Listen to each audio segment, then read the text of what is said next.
안녕하세요. 김현우 회계사입니다. 우리 이번 시간에는 전표 입력 메인 매출 전표부터 진행할 거고요. 전산세무 2급에서는 우리가 일반 전표 입력과 메인 매출 전표 입력이 각각 시험에 출제가 됐다면 우리가 이 전표 입력에서는 일반 전표와 메인 매출 전표 같이 출제가 된다라고 보시면 됩니다. 예, 그렇기 때문에 우리가 메인 매출 전표와 그다음에 일반 전표를 입력하는 경우를 좀 구분해서 기억을 해두셔야 되고요. 메인 매출 전표의 경우에는 부가세 신고 때 우리가 부가세를 신고하는 데 있어서 반영이 되는 부가세 신고 시 반영되는 항목들이 메인 매출 전표에 입력이 됩니다. 반면에 반영이 되지 않는 항목들을 가지고 우리가 일반 전표에 입력을 하는 건데요. 대표적인 뭐 결산분계라든지 아니면 뭐 급여분계라든지 아니면 퇴직급여와 관련된 거 이런 것들 부가세가 붙지 않는 것들이죠. 예, 공제도 받지 않고 부가세를 납부하지도 않는 이런 항목들이 보통 일반 전표로 입력을 하는 게 됩니다. 실무에서는. 어쨌든 그래서 우리가 이거는 공부를 해나가면서 한번 감을 잡아 주셔야 될 것 같고요. 그래서 우리 교과서 보시면은 우리 교과서가 페이지 46페이지부터 시작이 되거든요. 메인 매출 전표가. 근데 이제 이거는 뭐 전반적인 사항들에 대한 내용이니까 여러분들 한번 읽어보시면 좋을 것 같고요. 그래서 우리 이제 시작할 거는 이제 과세 부분부터 시작을 하시면 되겠습니다. 자, 우리 메인 매출 전표의 경우에는 메인 매출 입력. 일단 회사를 좀 바꿔야 될 것 같아요. 지금 보시면요.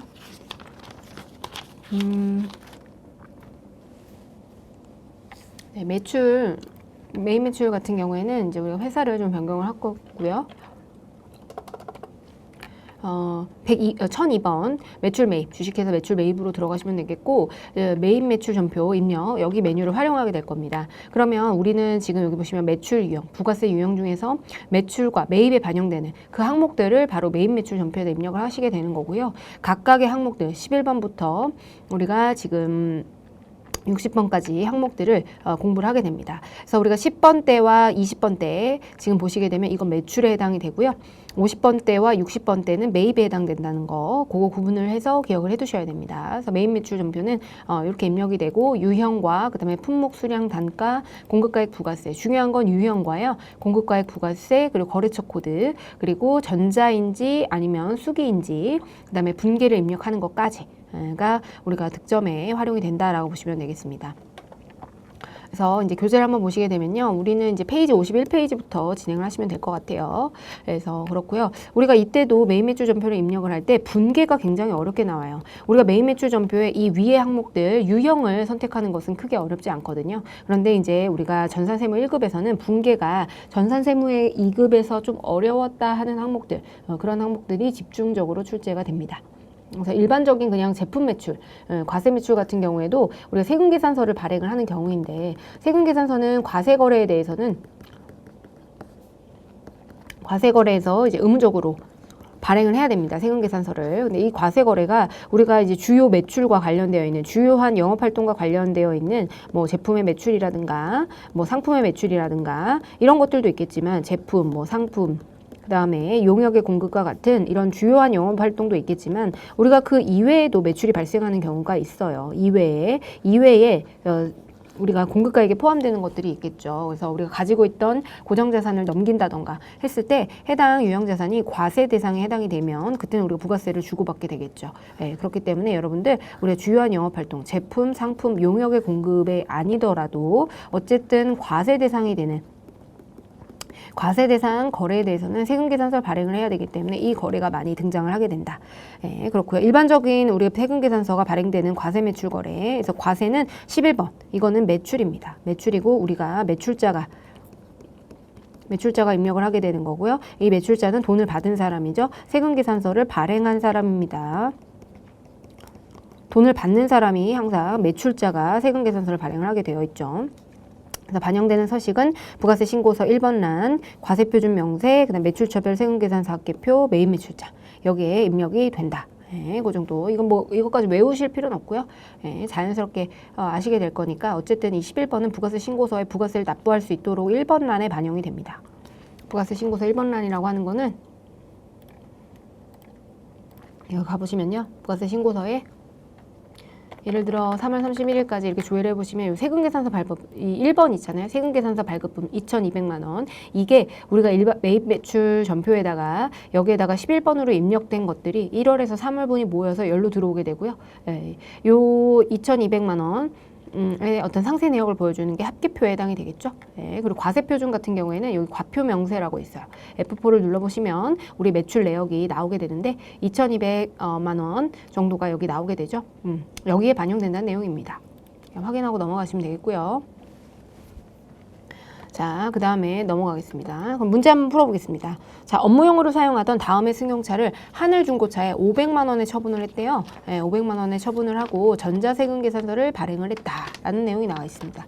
자, 그러면 지금 보시면 이번에는 어떤 제품이나 이런 것들 하는 게 아니고 우리 회사가 업무용으로 사용을 하던 승용차를 매각을 한 거죠. 네, 승용차를 매각을 한 거고 이거에 대해서는 우리가 세금 계산서를 발행을 해야 됩니다.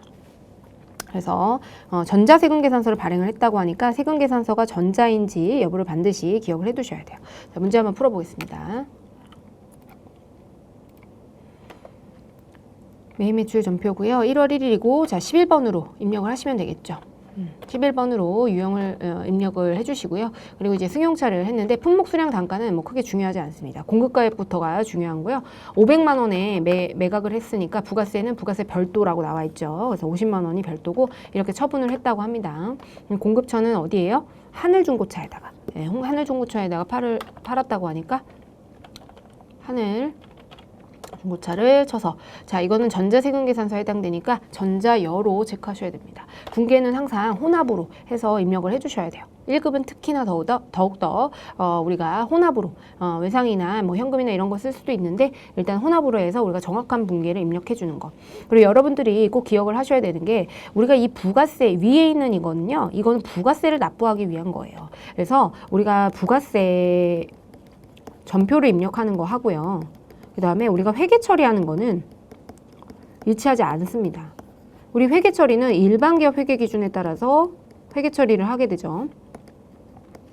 근데 부가세는요, 항상 일반 기업 회계 기준과 일치할 수도 있고 그렇지 않을 수도 있습니다. 부가세는 사실은 세금을 징수하기 위한 거고 거래를 확인하기 위해서, 거래 사실을 확인하기 위해서 결국에 이런 전표를 입력하는 건 이 50만 원을 부과하기 위해서 이런 전표를 입력하는 거라고 보시면 되세요. 이 500만 원은 결국 50만 원이라고 하는 부가세 예수금을 발생시키기 위해서 발생하는 것 뿐이지 이게 이거는 전표 이상의 의미, 그냥 세금을 납부하기 위한 목적이고 우리 회계 처리와는 별개로 진행이 돼야 된다라는 거를 회계 처리가 좀 다를 수 있다는 거, 그거를 기억을 해두셔야 됩니다.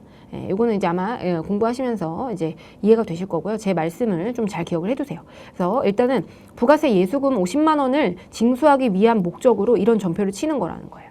예, 그래서 부가세는 이걸로 끝이에요. 이게 어떤 회계 처리에 영향을 주거나 하는 게 아니라는 거죠. 회계 처리는 우리 회계 기준에 따라서 기재를 해줘야 되는 거예요. 그래서 우리는 이 부가세 예수금만 계상을 하면 그걸로 끝이고 이 회계 처리는 그러니까 회계 기준에 따라서 적절하게 처리를 해야 됩니다. 그래서 이 50만 원을 이 위에는 50만 원을 내기 위해서 우리가 기재를 하는 것에 불과하고 이 50만 원에 대한 요 밑에 회계 처리 있잖아요. 분계 같은 경우에는 우리가 일반적으로 알고 있는 회계 처리 방법에 따라서 우리가 공부했던 회계 처리 방법에 따라서 분계를 입력하셔야 됩니다.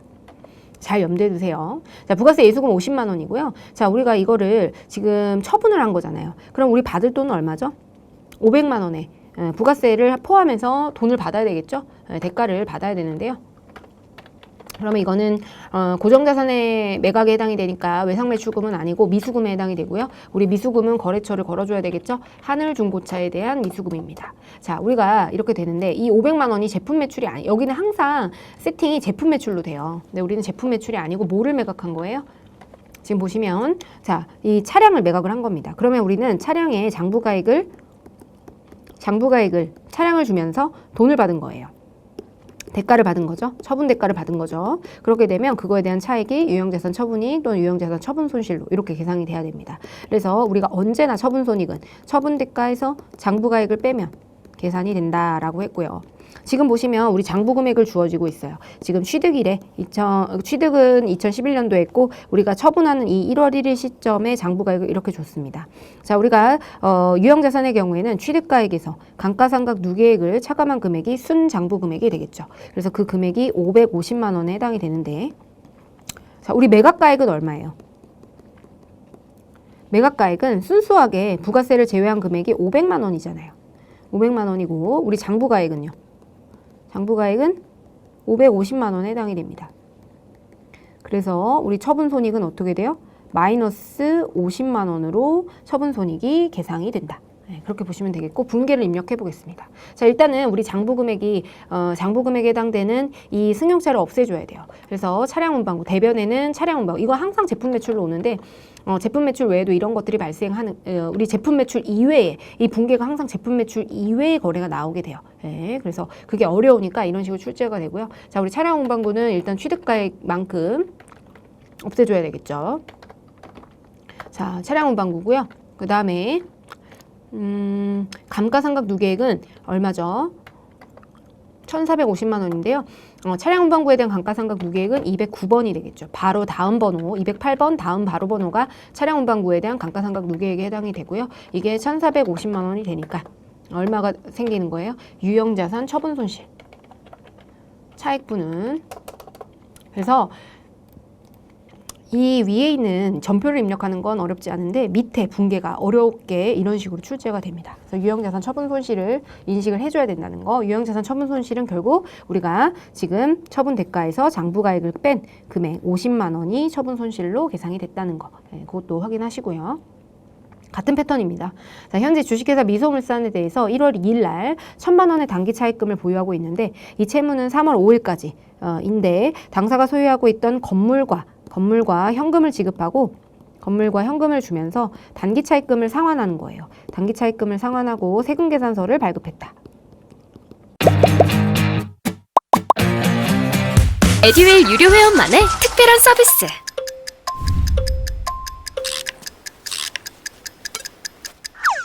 하치하차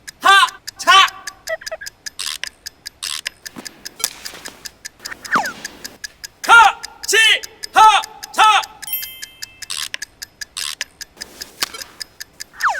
정답! 같이 하자 친구야 에듀윌 유료 회원!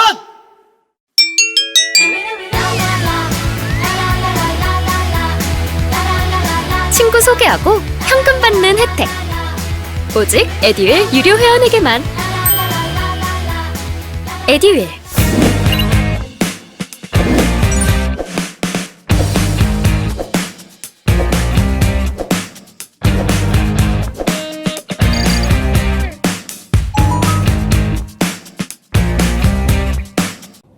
어떻게 발행했죠? 지금 공급가액 800만 원, 80만 원. 그러니까 80만 원을 받았다는 거죠. 그렇게 되면 자, 입력을 해보겠습니다. 80만 원은 받아놨기 때문에 요거에 대해서 부가세를 납부를 해야 됩니다. 이자 비용은 무시하고 회계처는 메인 매출 전표에만 입력을 진행해라 라고 나와 있네요. 자, 그러면 한번 볼게요. 지금 우리 건물과 그 다음에 현금 일부를 주면서 이 차입금을 상환한 거예요. 그래서 자, 1월 2일에 해당이 되고요. 이거는 제가 1월부터 12월로 해놓겠습니다. 자, 1월 2일 날, 자, 이거는 세금계산서를 지금 발행을 한 거죠. 전자세금계산서를 발급하였다. 발급한 거니까 11번이 됩니다. 매출자가 발행을 하는 거니까요. 그리고 800만 원에 80만 원이고요. 이거는 미소물산에 대한, 미소물산에게 발행을 한 거죠. 그리고 이거는 전자세금 계산서였고요. 분계는 항상 혼합으로 입력을 해라. 그래서 그렇게 되면 항상 제품 매출로 세팅이 되는데 이 부가세 예수금을 제외한 나머지 분계가 다르게 제품 매출로 이렇게 나오지 않기 때문에 이 분계가 핵심이다라는 거 꼭 기억을 해두세요. 자, 그러면 우리는 일단 건물과 현금을 주면서 단기 차입금을 상환했잖아요. 네, 그래서 보겠습니다. 단기 차입금은 1,000만 원어치래요. 1,000만 원어치를 상환을 하면서 자, 그럼 일단 단기 차입금은 대변에 단기 차입금 자, 차변에 단기 차입금을 얼마를 상환한 거예요? 미소물산에 대한 게 이제 1,000만 원.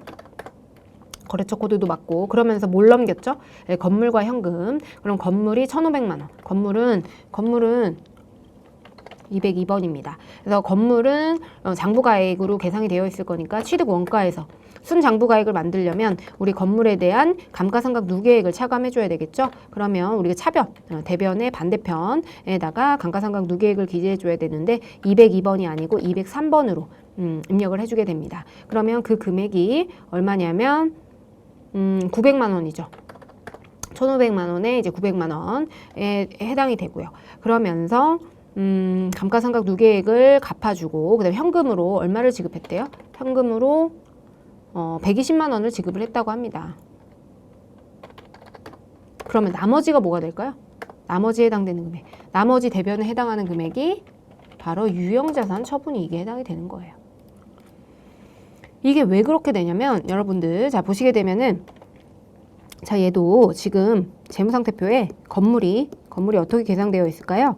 1,500만 원의 감가상각 누계액에 해당되는 금액, 감누액에 해당되는 금액이 순장부금액, 즉 600만 원으로 계상이 되어 있는 거예요. 그래서 건물을 우리가 순액으로 표시한다고 하게 되면 건물 600만 원이랑 그다음에 현금을 얼마 줬죠? 1.2원은 120만 원. 그래서 건물 600만 원짜리 그다음에 현금을 주고 뭐를 단기 차입금을 1,000만 원을 원래는 현금을 받아야 되죠. 우리 현금을 받아야 되잖아요. 원래는 현금을 받아야 되는데 현금 대신에 단기 차입금을 받은 겁니다. 단기 차입금을 상환한 겁니다. 현금을 받는 거 여러분들은 현금을 받는 것과 그 다음에 우리가 줘야 될 단기 차입금이 줄어드는 거 현금을 받는 것과 줘야 될 돈을 안 주는 거 이게 같은 효과라는 걸 꼭 기억하셔야 돼요. 그래서 원래는 현금을 받아야 되지만 그 대신에 단기 차입금을 면제해 준 거와 같은 거예요. 그렇기 때문에 나머지에 해당되는 금액 물론 부가세 예수금이 있겠죠. 부가세 예수금. 그래서 부가세 예수금이 아까 이제 80만 원이죠. 예, 이 금액을 제외한 그렇게 되면 800만 원이 되니까 200만 원에 해당하는 거는 유형자산 처분이익인 겁니다. 근데 유형자산을 처분하는데 단지 대가를 뭐로 받은 거예요? 현금으로 받는 대신에 내가 줘야 될 돈을 덜 주기로 한 거예요. 단기 차입금을 상환하면서 라고 나왔거든요. 그러니까 내가 줘야 될 돈을 건물로 준 거예요. 네, 그렇게 보시면 되겠습니다. 그래서 처분이익이 발생한다라는 거를 기억을 해두셔야 돼요. 자, 다음 보겠습니다. 1월 3일이고요. 1월 3일 날 제품을 주식회사 천국물산에 판매를 하고 다음과 같이 전자세금계산서를 발급을 했대요. 네, 그래서 1월 1일에 받은 선수금 300만 원을 제한 대금 중 2천만 원은 동점이 발행한 어음으로 받고 나머지는 외상으로 했다. 그래서 판매를 했다라고 하는데 전자세금계산서를 줬네요. 자, 그러면 우리가 공급가액과 세액이 지금 보시면 3천만 원, 300만 원이 됐네요. 그러니까 우리는 그걸 입력을 하시면 되겠어요. 과세고요. 세금계산서 발행했다고 하니까 자 3천만 원에 300만 원짜리고 지금 보시면 천국물산에 대한 거고 전자세금계산서죠. 지금 여기 보시면 전자세금계산서고 승인번호가 존재해요. 만약에 수기라고 한다면 이거와 그다음에 이게 존재하지 않습니다. 그냥 세금계산서 승인번호는 없습니다. 그렇게 하시면 되겠고요. 3천만 원에 300만 원인데 지금 현금을 300만 원 주고 어음, 외상미수금 이렇게 세 가지 형태로 지급을 했네요. 그럼 혼합으로 해서 자 이건 뭘 판매한 거예요? 제품을 판매했네요. 드디어 제품을 판매했습니다. 그러면 우리가 대변은 이 금액이 맞고요. 우리가 차변을 어떻게 해줘야 되냐? 일단은 1월 1일에 받았던 선수금이 있대요. 이걸 먼저 제외하고 나머지 중에서 2천만 원 외상 이렇게 되고 하니까 자 우리가 일단은 선수금을 먼저 계상을 해놨던 거죠. 예전에 전에 지급을 했던 선수금이 있는 거예요. 지급을 받은 현금을 받으면서 300만 원을 받고 선수금 이렇게 미리 받아놓은 돈이 있다라는 거죠. 때문에 이 선수금과 상계를 해줘야 되고요. 300만 원 그 다음에 나머지는 받을 어음 그죠? 동점이 발행한 어음이니까 받을 어음이 됐겠고요.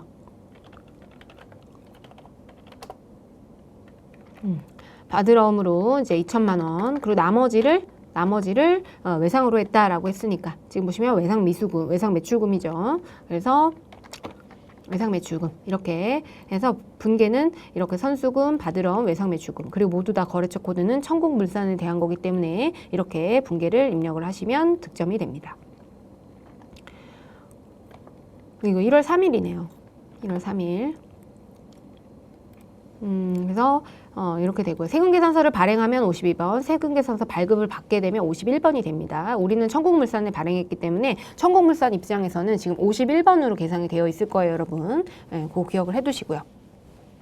자, 그 다음 보겠습니다. 1월 4일입니다. 1월 4일에는 이 1월 3일 날 천국물산에 60개를 50만 원에 매출을 하고 전자세금계산서 발급을 했으나 금일 다음과 같이 이 중에서 3개가 반품이 됐대요. 그래서 수정세금계산서 발급을 했는데 회기 처리했을 때 마이너스 금액으로 직접 차감하기로 하고 그래서 수정세금계산서 전표를 입력을 해라. 자, 지금 보시면요. 우리가 수정세금계산서에 대해서 문제로 출제가 많이 됩니다.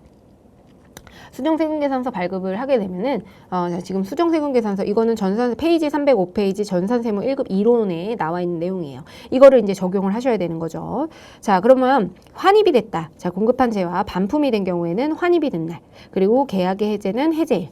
그다음에 공급가액이 증감하게 되면 증감사유 발생일을 작성일자로 해서 그 세금계산서 발행일자로 해서 발급을 하고 나머지는 처음 작성 연월일로 한다라는 내용이 있죠.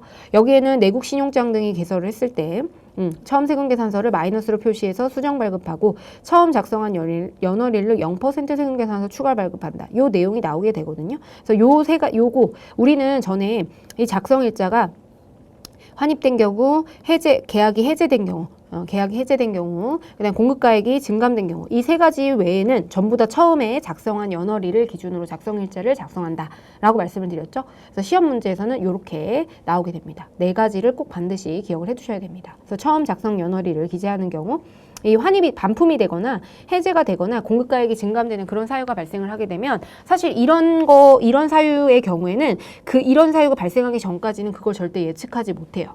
그렇기 때문에 작성일자를 환입된 날, 계약 해제일, 증감사유 발생일, 해당 사유가 발생한 날짜로 우리가 기재를 해주게 되는 겁니다.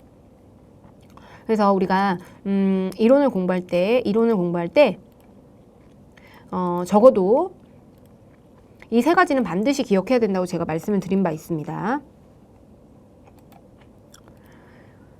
그래서 환입이 되면은 그 환입된 날로, 그 다음에 계약이 해제되면 그날로, 그 다음에 공급가액이 증감되면 증감사유 발생일, 나머지는 처음 작성 연월일. 그리고 그 중에서 우리는 내국신용장 등 개설, 이 내용을 공부할 거거든요. 그래서 일단 지금 보시면 4번 문제는 반품이 된 겁니다. 그럼 60개에다가 50만 원을 매출을 하고 전자세금계산서 발급을 했는데 이거에 대한 수정세금계산서 발급을 해서 전표를 쳐보라, 이런 내용입니다. 자, 그러면 60개를 50만 원에 반품을 받았다고 하니까 자, 1월 4일 날 이것도 과세로 발행을 하는 거예요. 단 마이너스로 발행을 하는 거죠. 예, 그래서 이거 지금 60개에서 50만 원인데 이 3개가 반품돼서 이 반품된 내용인가 봐요. 그래서 150만 원이 반품이 됐다는 거죠. 그럼 150만 원, 이거를 150만 원이 아니고 마이너스 150만 원.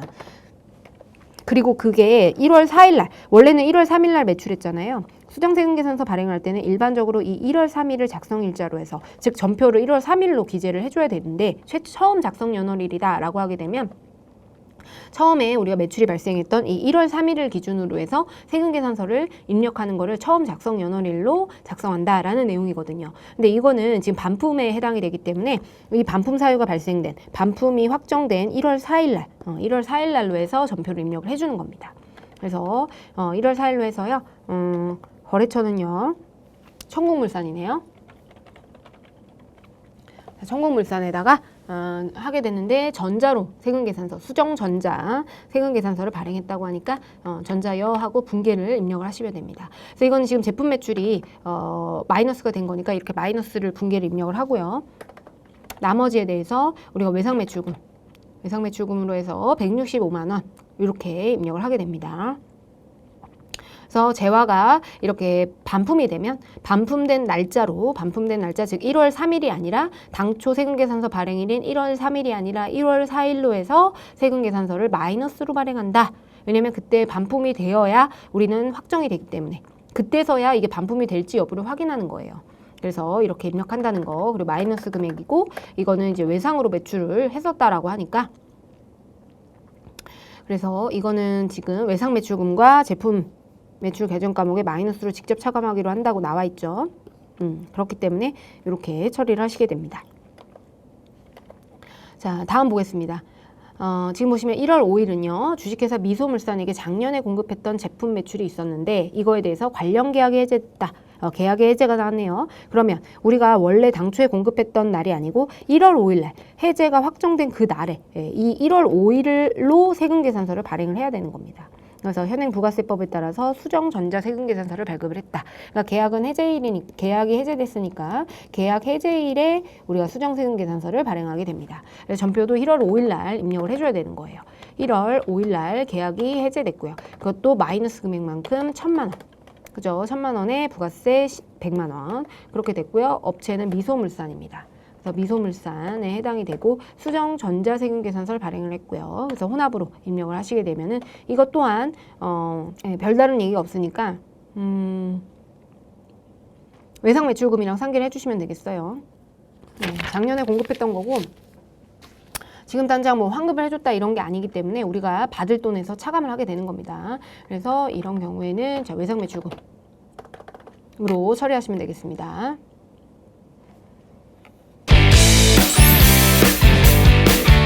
할게요. 완전 초보였죠. 그것도 생초보. 퇴근하고 에듀윌 강의 들으면서 한 2달 정도 공부했던 것 같아요. 그래서 제가 세운 목표는 강의를 한번 다 듣고 기본기를 만든 후에 기출문제를 풀자 이거였거든요. 강의만 들어도 그 안에 기출문제로 그날 배운 내용 적용해서 풀어보는 거라 공부하는 데 도움이 많이 됐어요. 에듀윌은 합격이다!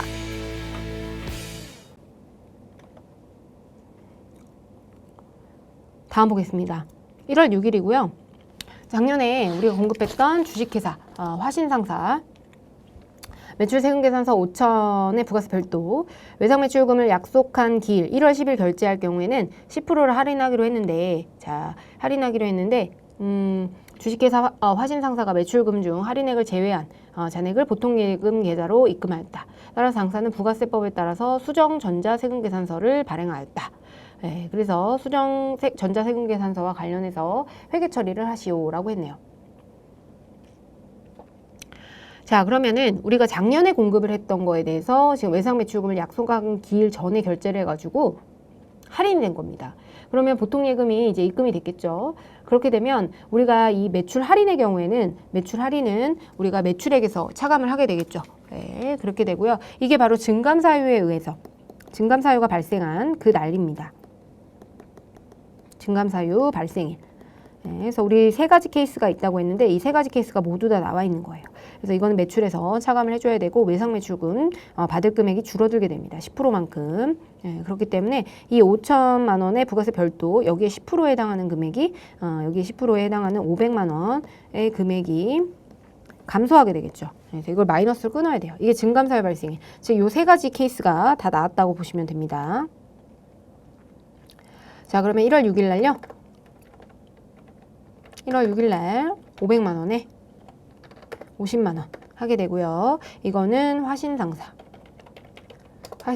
해당이 되고 수정 전자세금계산서 발행을 했고요. 자, 혼합으로 해서 이것만큼 외상매출금을 받을 돈이 줄어들기 때문에 이거를 마이너스로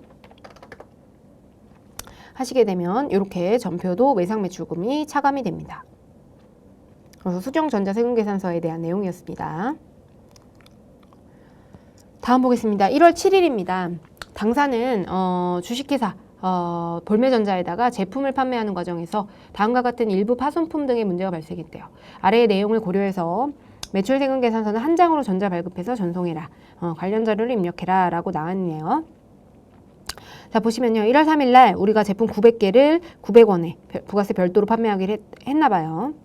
근데 그 중에서 부주의로 3개가 파손이 됐대요. 그래서 이거를 추가로 납품하지 않고요. 그리고 납품한 제품을 검사하는 과정에서 15개의 제품에서 미미한 화자가 발생해가지고 이 15개에 대해서는 100원씩 판매 가격을 인하하기로 해서 검수를 완료했다. 그러면은 원래는 900원인데 100원을 차감하게 되면 800원의 단가를 보낸다는 거예요. 대금은 납품된 제품에 대해서 한 달 후에 받기로 했으니까 이게 우리는 외상매출금에 해당이 된다라는 거를 아실 수 있습니다.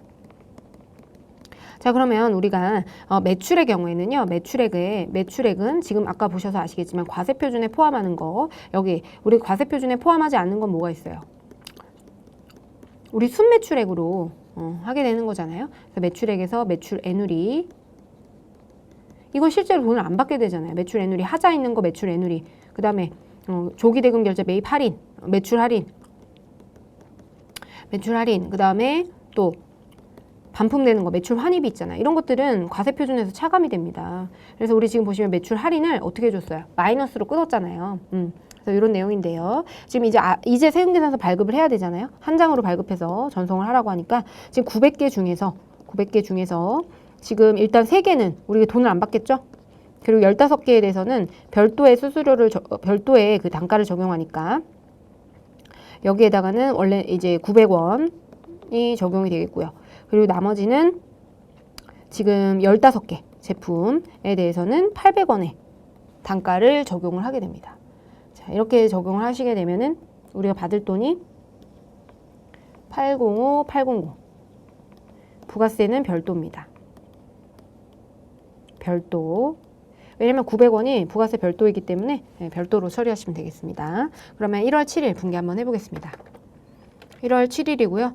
세금계산서는 805, 800만큼 발행을 하셔야 됩니다. 그리고 이제 여기는 볼매전자에 해당이 되고 전자로 발행할 거니까 전자 발급해서 전송했다고 나와 있죠? 혼합분기가 되겠고요. 그래서 제품 매출을 805, 800, 그리고 이만큼은 이제 외상 매출금 받아야 될 돈 볼매전자로부터. 왜냐면 한 달 후에 받기로 했기 때문에 외상 매출금입니다. 뭐 어음이나 이런 거 내용이 없죠. 그러니까 받을 어음이 아니고 외상 매출금으로 처리하시면 되겠습니다. 그다음 다음 보겠습니다. 우리 이제 8번 문제는요. 영세율 세금계산서와 관련된 내용인데요. 아까 보시면은 제가 4가지 케이스가 나온다고 했는데 요거 있죠. 자, 재화 용역을 공급하고 나서 내국 신용장 등을 개설하게 되면 그래서 우리가 일단은 재화 용역을 공급하고 나서 이 내국 신용장이 있게 되면 어떻게 되죠? 영세율 적용을 받게 되잖아요. 근데 일단은 먼저 공급을 하고 인도를 한 거예요. 재화를 넘긴 거예요. 물건을 먼저 넘기고 나서 그리고 나서 뭐 내국 신용장이나 구매 확인서를 받게 된 거죠. 그렇게 되면 얘를 원래는 10%로 부과를 했을 거 아니에요. 그러면은 얘를 0% 영세율 적용으로 바꿔줘야 되겠죠. 그래서 이때는 우리가 LC를 나중에 받게 되는 경우, 그 경우가 어떤 경우냐면 이거는 언제까지 받아야 돼요?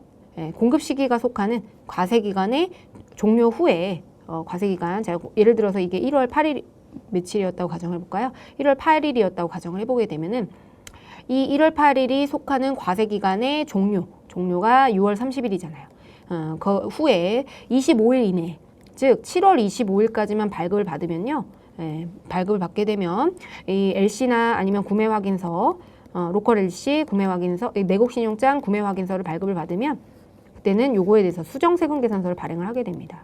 그리고 어떤 날짜로?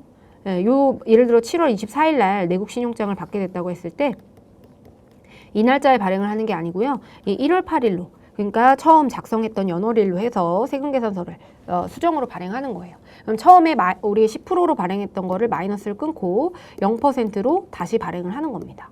그 내용이 여기 나와 있거든요. 풀어보겠습니다.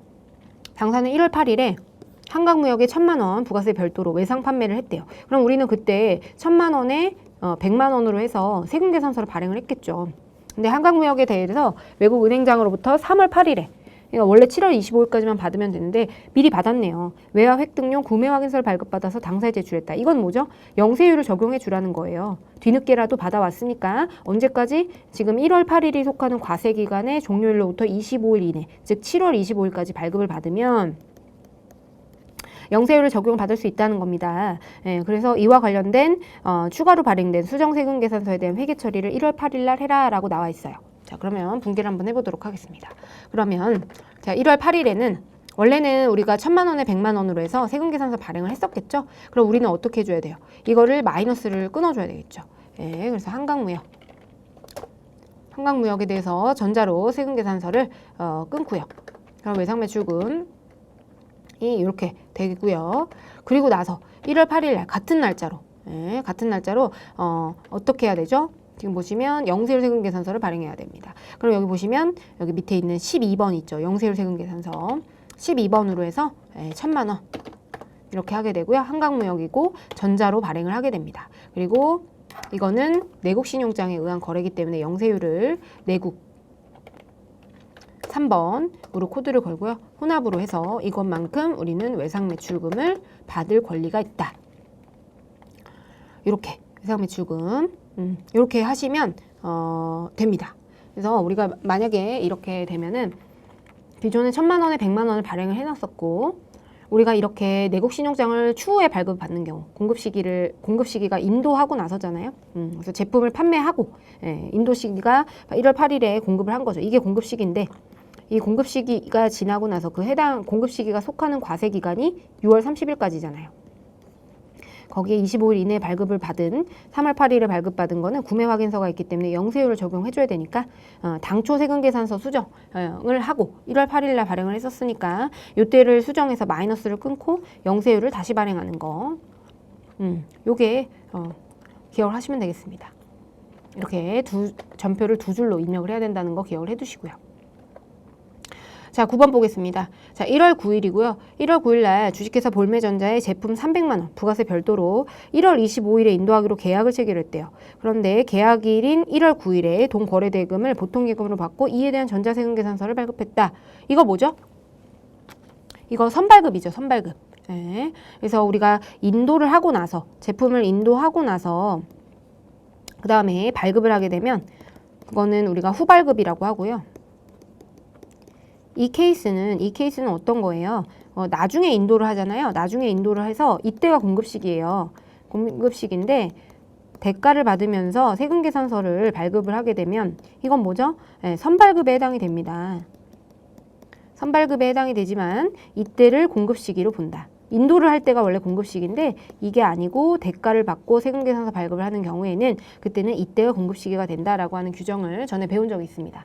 페이지 310페이지 이론 참고하시면 될 것 같고요. 그래서 공급 시기 전에 발급 특례로서 선세금계산서 발급하는 경우 그래서 공급 시기가 되기 전에 재화 용역 대가 일부 전부 또는 일부를 받고 그 받은 대가에 대해서 세금계산서 발급을 하는 경우. 하지만 우리가 회계 처리는 별도예요. 세금계산서는 이때 발행을 해야 되는 게 맞아요. 공급 시기에 해당이 되기 때문에 부가세법상 세금계산서는 이때 발행하는 게 맞지만 우리 회계상으로는 언제가 매출을 인식하는 시기죠?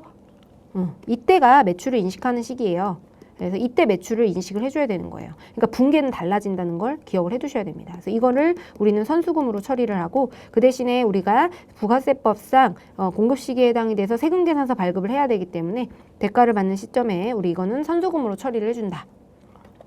보시면 되겠고요. 1월 9일 날 과세. 그리고 300만 원이죠. 네, 30만 원. 그리고 볼매전자에 해당이 되고요. 전자세금계산서 발행을 했으니까 혼합으로 하고 지금 제품 매출 인식을 하면 안 돼요. 이거는 선수금이에요. 우리 회계처리에서는 재화의 인도를 했을 때 매출로 인식하기 때문에 선수금으로 인식을 해야 되고요. 이만큼 보통예금으로 받았다고 하죠. 그래서 이렇게 처리하시면 되겠습니다. 그래서 이게 선수금이라는 거, 회계처리는 별도라는 거를 기억을 해두시고 우리가 실무상으로 이런 거예요. 여러분들도 제품을 다 넘기기 전에 사실 계약금을 받잖아요. 계약금을 안 받으면 이 사람이 돈을 안 주고 튈 수가 있어요. 이 세상은 항상 아름답지 않다.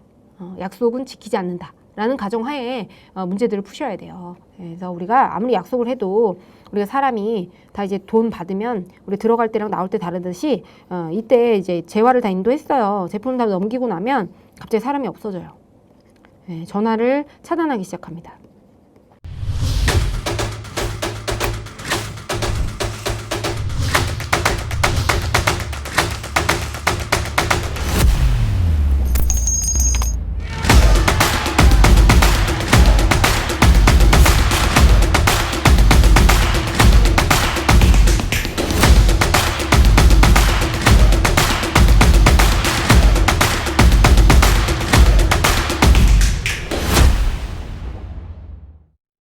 그렇기 때문에 여러분들 우리가 실무적으로는 이런 식으로 세금계산서 먼저 발행해서 돈 받고요. 청구해서 돈을 받고 그러고 나서 제품 납품을 해요. 일부라도 받은 다음에.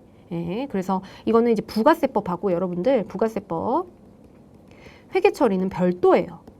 회계는 부가세와 별도예요. 이거는 우리 회계처리는 분계라고 하는 거는 회계 기준에 따라서 진행을 하는 거고 우리가 지금 전표 입력하는 거는 부가세법에 따른 전표를 입력하는 거기 때문에 이 위에 있는 전표와 밑에 있는 전표는 다르게 입력을 하셔야 된다는 거. 다르다는 걸 기억하세요. 우리는 지금 이렇게 300에 30만 원 입력하는 건 이 부가세 예수금을 계상하기 위해서 그래서 입력하는 거라는 거. 단지 그렇게 기억하시면 되겠습니다. 자, 10번 갑니다. 10번은요. 당사는 수출업자와 수출재와 임가공 용역을 체결한 주식회사 화신상사에 제품을 외상으로 납품하고 전자세금계산서는 부가세법의 규정을 준수해서 발행교부했다. 자, 수출재와 임가공 용역에 대한 건데요. 이거 제가 그 이론에서도 얘기를 한 적이 있는데 지금 보시면 수출재와 임가공 용역은 좀 주의를 하셔야 되는 게, 자, 우리가 수출업자에게 수출업자는 뭐냐면요. 예를 들어 을이라는 애가 수출업자잖아요. 직접 수출하는 애예요. 수출업자. 얘가 이제 직수출을 하게 됩니다. 그러면 미국에 있는 A한테 납품을 하게 되는데, 우리가 얘는 영세율이 되는 게 명백하죠. 하지만 이 수출업자와 직접 임가공 용역을 체결하게 되면요. 임가공 용역을 체결하게 되면 이때는 우리가 로컬 LC 구매 확인, 이건 국내 거래잖아요. 국내 거래인데 우리가 국내 거래인데 영세율을 적용을 받으려면 그때는 우리가 LC나 내국신용장이나 구매 확인서 같은 것들이 있어야만 그걸 근거로 해서 영세율 세금 계산서를 발행을 하잖아요. 그리고 이거를 12번으로 표시를 하게 되는 거고요.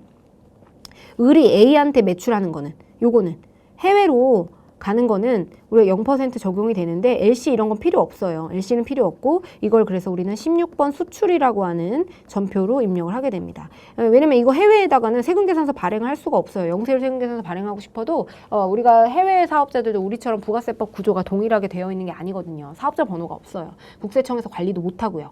그렇기 때문에 이거 16번 수출 번호로 하게 되고, 을이 A한테 넘기는 거는 16번 코드를 우리가 입력해서 전표를 입력하고요. 갑과 을의 거래는 반드시 국내 거래이기 때문에 영세율이 적용이 되려면 LC를 발급을 받아야 되고 영세율 세금계산서 발급을 해야 됩니다. 그래서 영세율 세금계산서는 이제 우리가 12번으로 입력을 하는데요. 이 수출업자와 임가공 용역을 직접 체결을 하게 되면은 그때는 어떻게 되는 거죠? 그때는 우리가 LC가 있으면 당연히 영세율이죠. 근데 LC가 없다고 하더라도 영세율이에요. 무조건 영세율이에요.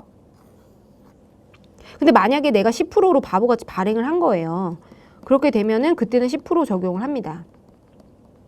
근데 지금은 어떻게 된 거예요? 이 수출업자하고 임가공 용역을 체결한 화신상사가 있대요. 화신상사가 있는데 얘가 임가공 용역을 체결한 거예요. 얘한테 공급을 한 사람이 바로 나예요. 나는 지금 화신상사한테 공급을 한 겁니다. 화신상사에 제품을 공급했다. 그럼 과연 이거는 영세율이 적용이 될 수 있는가? 이게 만약에 LC가 있다면 당연히 적용이 가능해요. 하지만 이게 만약에 로컬 LC가 없다면 그때는 10%입니다. 이 임가공 용역을 수출업자와 직접 체결하게 되면 로컬 LC가 있든 없든 상관없이 무조건 영세율이고요. 이 임가공 용역을 체결한 사람한테 주는 건 아무런 혜택이 없어요. 얘는 LC가 있으면 가능하고요. LC가 없으면 당연히 불가능한 겁니다. 그리고 얘는 지금 임가공 용역도 아니고 제품 납품이니까 여러분들 이거는 임가공 용역을 체결한 이것만 보고 영세율이구나 이렇게 하시면 안 돼요. 그래서 주식회사 우리 한국말은 끝까지 항상 읽어봐야 돼요, 여러분. 그래서 가볍게 생각하시면 안 되고, 이 수출업자가 A한테 넘기는데 이 구조를 그려서 요거를 반드시 기억을 해두셔야 됩니다.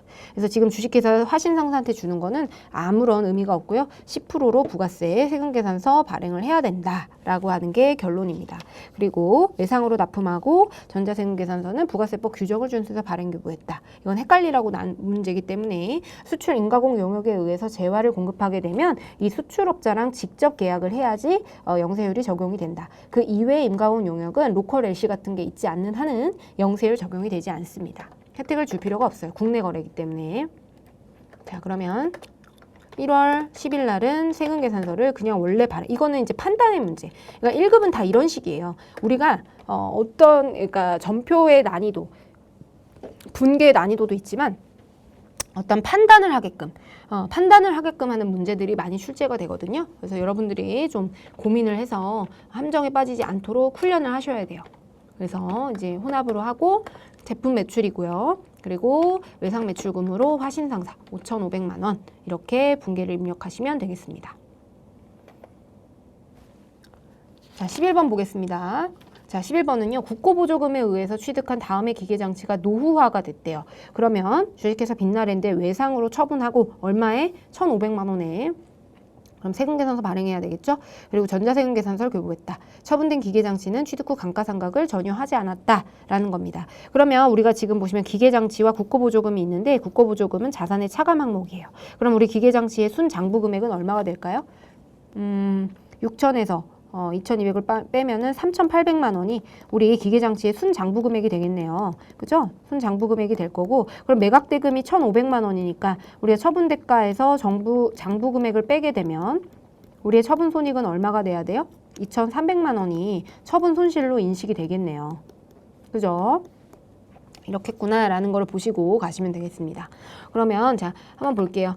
자, 언제죠? 1월 11일이고요. 1월 11일이고 우리는 빛나랜드에다가 세금계산서 발행해야 되겠죠. 1,500만 원 내에서 1,500만 원, 150만 원. 빛나랜드.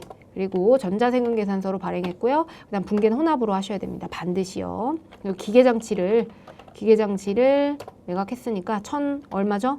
6천만 원. 취득가액은 6천만 원. 그러면 우리가 기계장치에 대한 국고보조금은 기계장치 차감 항목이니까 반대로 놓이게 되고요. 자, 우리가 기계장치를 검색을 하면은 국고보조금이 이렇게 뜹니다.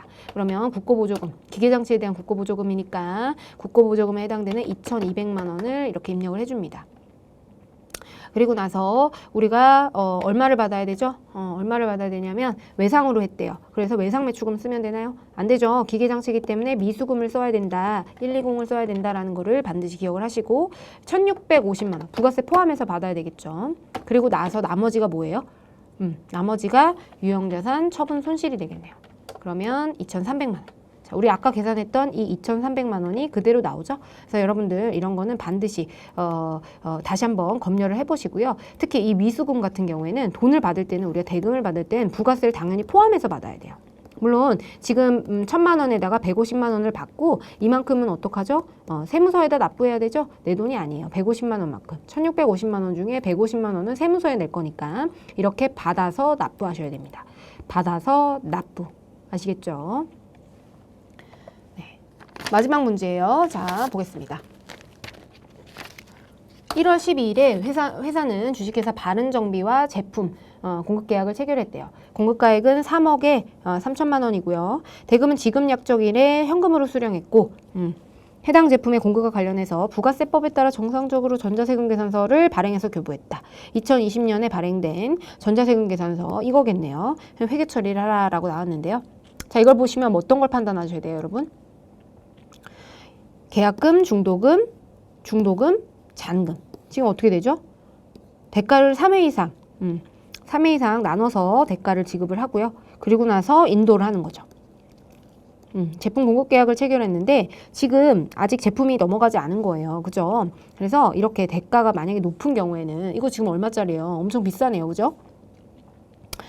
그럼 3억짜리니까 대가를 나눠서 지급하는 거예요. 그래서 계약금, 중도금, 잔금과 같이 이렇게 3회 이상입니다. 이상 대가를 지급하고 이 계약일로부터 그 다음에 인도하기까지 기간이 6개월이 넘어가게 되면 6개월 이상인가요? 지금 2년이 넘어가죠? 6개월 이상이 되면 이 두 가지 요건 1번과 2번 요건을 충족하면 우리가 뭐죠? 이거를 중간지급조건부라고 공부를 한 바가 있고 이거는 우리가 이때 인도가 돼서 이때서야 우리가 제품의 매출을 인식을 할 수 있는 거예요.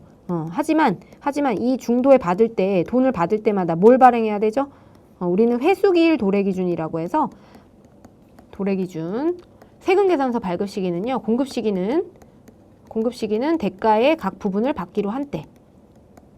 각 부분을 받기로 한 때가 공급 시기가 됩니다. 네, 그렇기 때문에 이 계약금, 중도금, 잔금 이런 것들을 받을 때마다 세금계산서를 발행을 하게 되고요. 얘네들은 뭐가 되겠어요? 회계 처리할 때는 선수금이 되겠죠. 그리고 나중에 제품 매출을 인식하게 되는 겁니다. 이런 거랑 비슷하게 뭐가 있죠?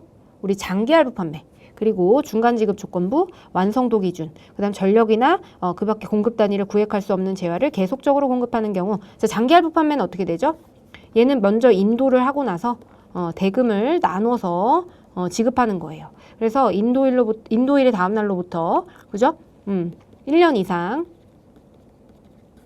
대가의 그 대가 마지막으로 지급하는 기간이 1년 이상이면서 우리 대가를 2회 이상 나눠서 지급하는 경우에는 우리가 장기할부 판매라고 하고, 중간 지급 조건부는 계약금, 중도금, 잔금 거기에다가 인도를 하는 거, 이게 6개월 이상 이고, 그 다음에 대가를 3회 이상 나눠서 지급하는 경우, 이게 중간 지급 조건부, 그 다음에 장기할부 판매에 해당이 되고요. 그 다음에 완성도 기준이라고 하는 거는 뭐 60%일 때 60%, 뭐 완성도가 80%일 때 80% 이런 식으로 지급을 받는 게 완성도 기준이고, 전력이나 이런 것들 계속적으로 공급하는 거는 우리가 월 단위로 받는 전력비 같은 거, 이런 것들은 대가의 각 부분을 받기로 한 때 각각 세금 계산서를 발급하는 겁니다. 이 계속적 공급의 경우에는 전력이 끊기지 않잖아요. 이런 거에 대해서 구분을 지을 수가 없기 때문에 우리는 이런 거를 구분을 지어서 월별로 세금 계산서를 발행하도록 되어 있어요. 그래서 대가의 각 부분을 받기로 한 때는, 이거는 부가세법상 공급 시기예요. 부가세법상 매출의 시기고 세금 계산서를 발행해 줘야 되기 때문에 세계 발행 시기에 해당이 되기 때문에 우리의 어떤 회계 처리하고는 별도다 보시면 되겠고, 그럼 우리는 어쨌든 이거 5,500만 원에 대해서 세금 계산서를 발행하시면 되겠습니다. 중간 지급 조건부에 해당이 됩니다.